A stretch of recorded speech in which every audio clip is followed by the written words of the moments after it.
My name is Nancy. I'm a 30-year-old office worker, and I work in sales at a major life insurance company. My family consists of my husband, Justin, who is the same age as me. We've been childhood friends. Our houses faced each other, so we always went to school together, played together, and spent time together from nursery school until the summer vacation of our first year in junior high. Justin was always clumsy and forgetful. He used to attend morning soccer practices for his team, and he would often forget his lunch or homework. His mother would then ask me, "I'm sorry to bother you, but could you please deliver these items to him?" And I would respond, "You must have your hands full." I used to deliver Justin's items, but he never seemed remorseful about it.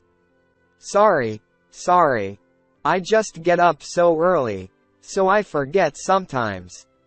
He didn't seem to care at all. Seriously, get it together. I tried to warn him many times, but there was no improvement. Justin's carelessness was ingrained. When I moved during our first year of junior high, everyone from his family came to see us off, but Justin overslept. He slept soundly with the door locked. In the end, Justin and I parted ways without even seeing each other. 10 years later, we reunited at our elementary school reunion. I was surprised when I saw Justin. When we were kids, his hair was always messy, and his clothes were casual. But now, he was impeccably dressed in a suit, with neatly groomed hair and beard. He had transformed into a very handsome man. You're Nancy, right? Do you remember me? Of course, I remember you. How could I forget? Justin then told me that he had spent his junior high and high school years in our hometown and had gone to college in the city. He was working as a municipal employee after graduating. I was truly amazed by how much Justin had changed. At the gathering, he was attentive to everyone, taking the lead in ordering and sharing dishes. He even took care of drunken classmates, bought medicine for them, and was really proactive. We caught up with each other, exchanged contact information with some of our former classmates, and among them was Justin. Afterwards, we hung out with our friends several times, such as going out for meals and activities, and my interaction with Justin was revived. Eventually, we started going out for dinner or drinks after work, just the two of us. About a year later, Justin suddenly mentioned that he had broken up with his girlfriend. I broke up with my girlfriend. Why? We just weren't compatible. There were some differences in personalities and I had been feeling it for a while.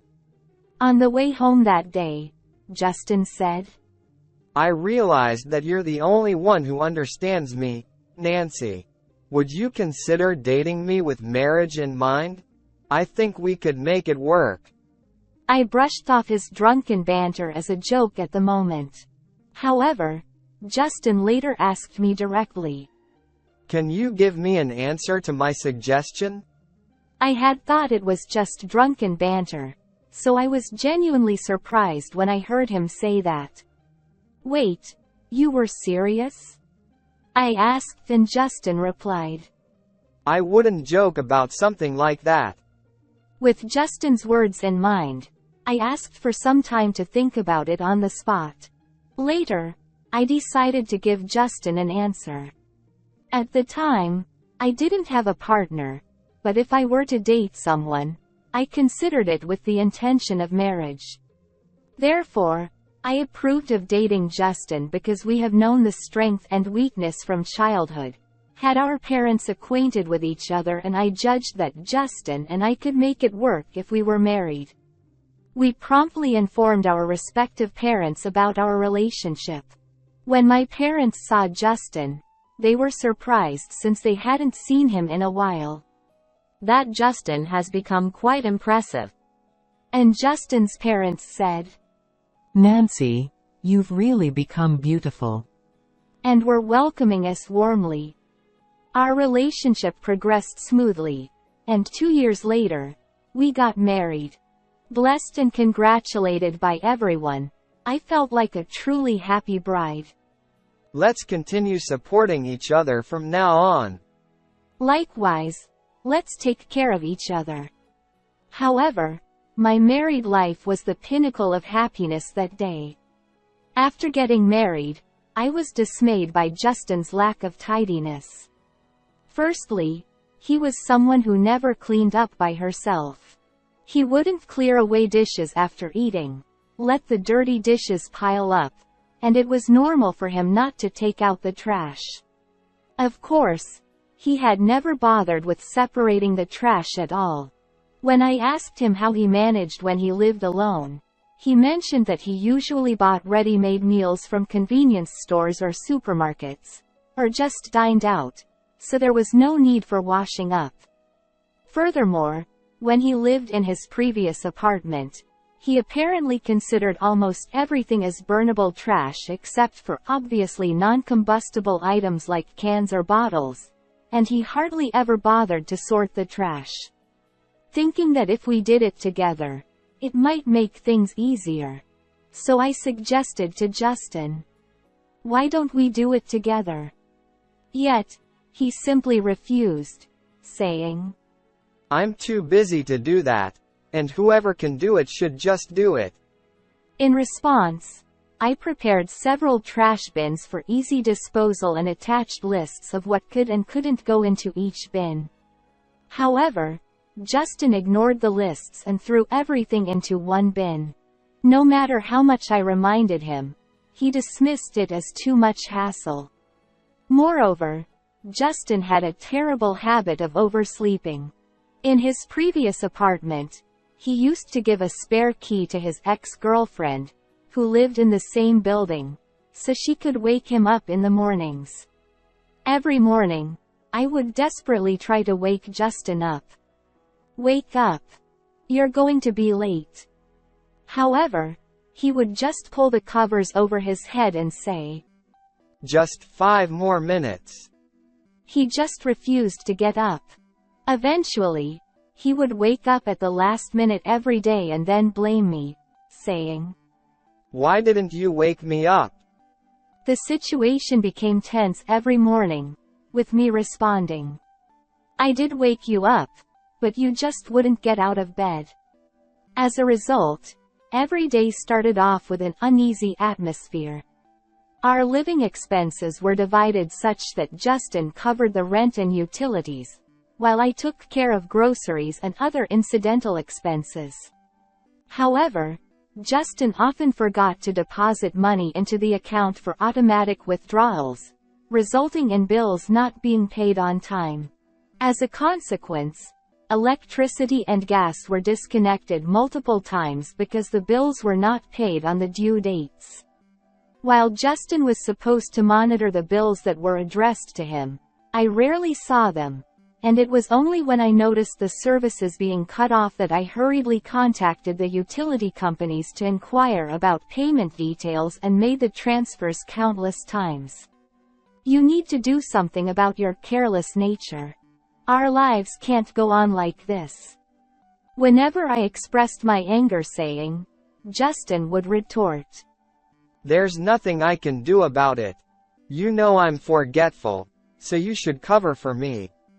Justin's defensive reactions led to numerous arguments. Around 2 years into our marriage, our apartment, which we had been living in, was scheduled for demolition due to its aging condition. Consequently, we started searching for a new place to live. Since affordable options were scarce, we decided to take the bold step of building a new house. However, I laid down one condition during this process. The house would be in my name, and I would be responsible for the mortgage. While Justin's income could support the mortgage, I couldn't risk the possibility of him forgetting to make the payments. With that in mind, I offered to take out the loan myself. There were no issues since my annual income was about the same as Justin's, and I passed the pre-approval process without any troubles. Justin remarked. I tend to forget things, so this helps me out. He agreed to my proposal of me taking out the loan and having the house in my name. In exchange for me paying the mortgage, he agreed to contribute half of what I had been covering for groceries and entertainment expenses. We ended up building a single-family house in the suburbs, which accommodated both Justin's desire for a spacious yard suitable for a dog and my preference for an open-style kitchen. To repay the loan, I started working tirelessly, often staying late for overtime and spending long days on sales calls. Furthermore, as I also desired to have children, I needed to save money as well. Therefore, in addition to paying off the loan, I focused on frugality to build up savings for the future while working hard to achieve our goals. However, Justin was different. Despite my efforts to present a concrete financial plan for our future, emphasizing the expenses involved in raising children, he disregarded my concerns, saying, You can't predict things that are far ahead. Just go with the flow.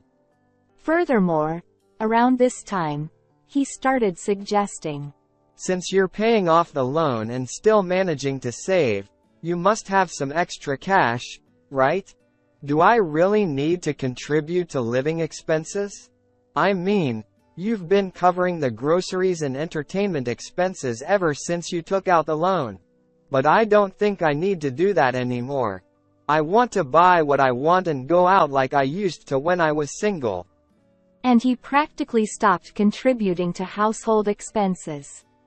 Eventually, I ended up covering utilities as well, while Justin allocated all his earnings for his personal spending.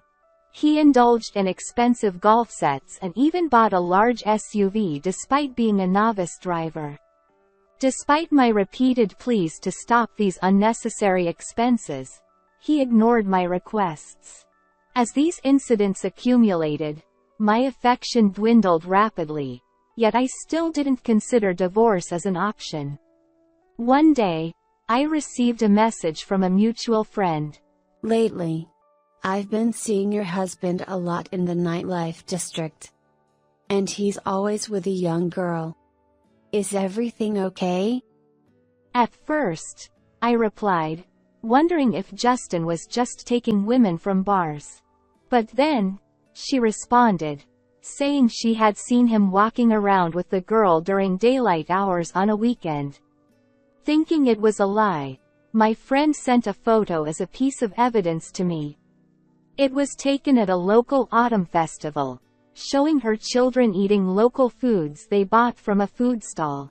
But what shocked me was seeing Justin behind them, sitting with an unfamiliar woman, happily drinking beer and getting cozy.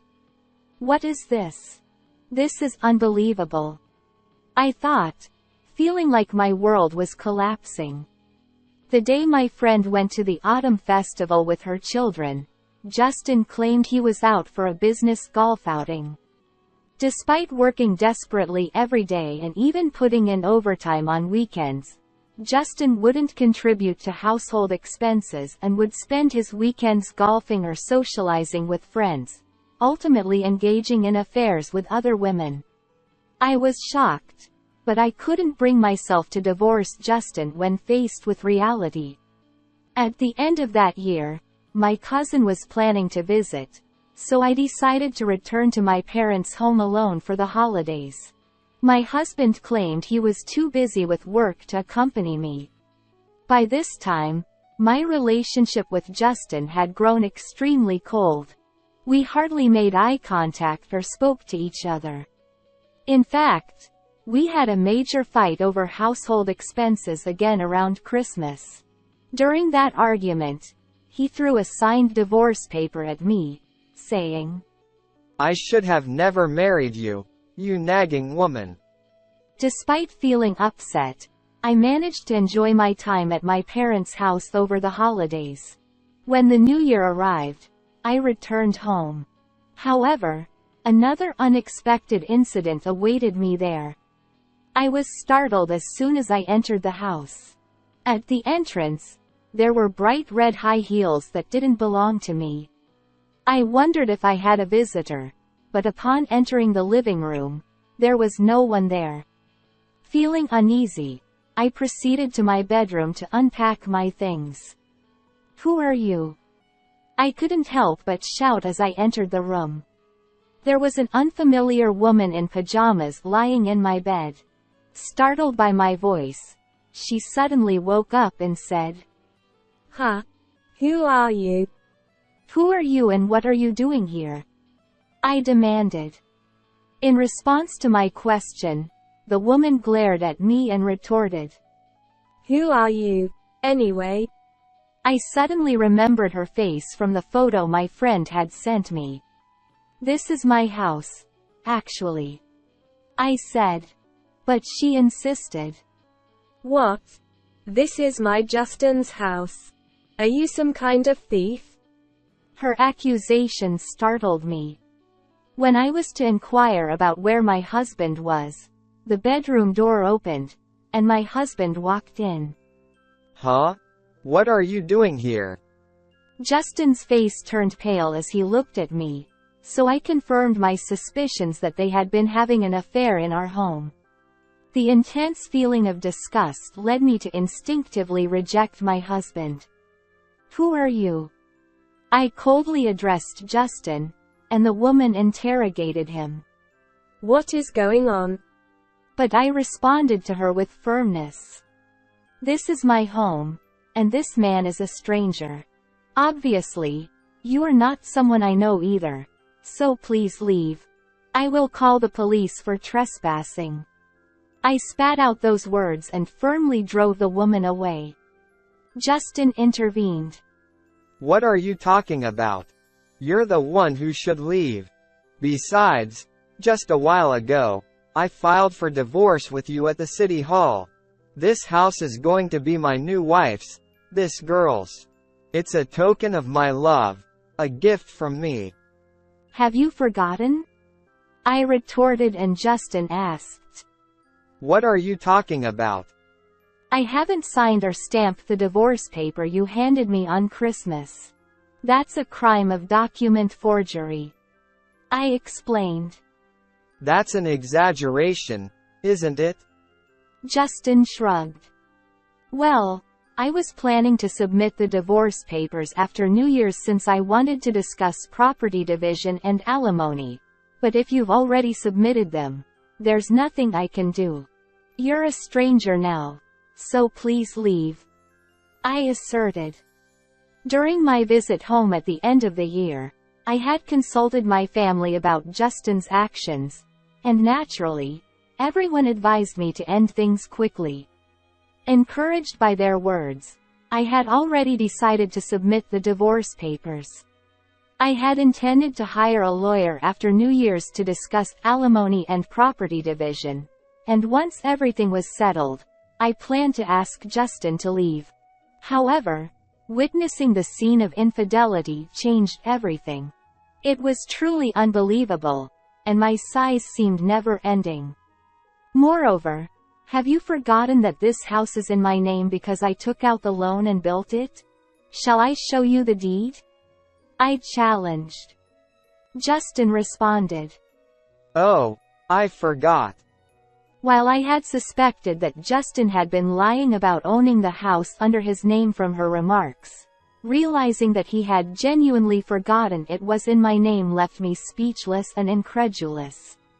The woman interjected. "Wait a minute, didn't you say this house was in your name? And you claim to be single, yet you have a wife? What's going on?" Seemingly changing her clothes in the meantime, she confronted my husband. It appeared that Justin had been lying to her, claiming he was single and that the house was under his name. I just happened to forget about that." "You can't just forget something like that. How dare you? I never intended for this to become an affair." I'm sorry. I just wanted to impress you." Sorry won't cut it. This is it. We're done today. I hate liars. With that, she turned away from Justin in disgust. Then she turned towards me and said, I'm truly sorry for everything. I had no idea you were his wife. Even though I didn't know, I still caused a lot of trouble, so I will definitely take responsibility for this. I'm truly sorry. Her attitude changed completely from before, and she respectfully bowed to me, handing me her business card for work. Well, if you think your boyfriend's house is his own and his wife suddenly shows up, it's understandable to be shocked. I'll be in touch later, I said, and I let her leave. I genuinely feel terrible about what I did. It was just a moment of weakness. Do you really think that excuse will fly? You've always been forgetful, and I've always had to cover for you. But you've pushed me too far, and in the end, you betrayed me. I've had enough. I glared at Justin with a fierceness I'd never shown before. Perhaps it was terrifying enough that he clung to my feet, bowing and apologizing. Just like that woman said, sorry isn't enough. I don't need a careless man like you in my life anymore. You wanted a divorce, showing me the papers and all. No, I thought if I showed you the divorce papers, you'd stop nagging at me. I thought you didn't want to be divorced by me. But you have never changed, so I filed. It's your fault. Justin's condescending tone finally pushed me over the edge. Don't joke around. Divorce papers aren't something to use as a threat. Besides, I'm tired of taking care of your mess. If you understand, then get out now. But I'll be in trouble. I don't know about your inconvenience. Now, hurry up and leave. I'll be in trouble. Let's give it another try. Please reconsider. Ignoring Justin's desperate pleas, I forcefully ushered him out from the doorway. For a while, he kept crying out, Please, open the door. But I continued to ignore him until he eventually disappeared. Later on, I learned that Justin had returned to his parents' home. However, since I had already informed my parents-in-law about our divorce reasons, they refused to let Justin in their house. According to my parents-in-law, they disowned him, saying, A man as careless as you is no longer our son. And then, that girlfriend of his mistress promptly showed up on her own and said, Here's the compensation. And handed over cash. It turns out she was Justin's junior at work, recently transferred to the same department through a job rotation. After Justin paid me the compensation, I heard that he quit his job. Apparently, the woman consulted with her boss about the situation, and word got out. Justin, feeling uncomfortable, resigned as if to flee. I've heard he's moved to a distant town now. As for me, I put that unpleasant house with its memories up for sale and rented an apartment near my workplace. I couldn't stand the thought of living in the house used by my husband and his mistress. Fortunately, it sold for more than what I bought it for, allowing me to pay off the loan in one go. Now, I'm enjoying solo living in my new condo, cherishing fulfilling days with work and time with friends. I want to continue cherishing this peaceful life for the days to come.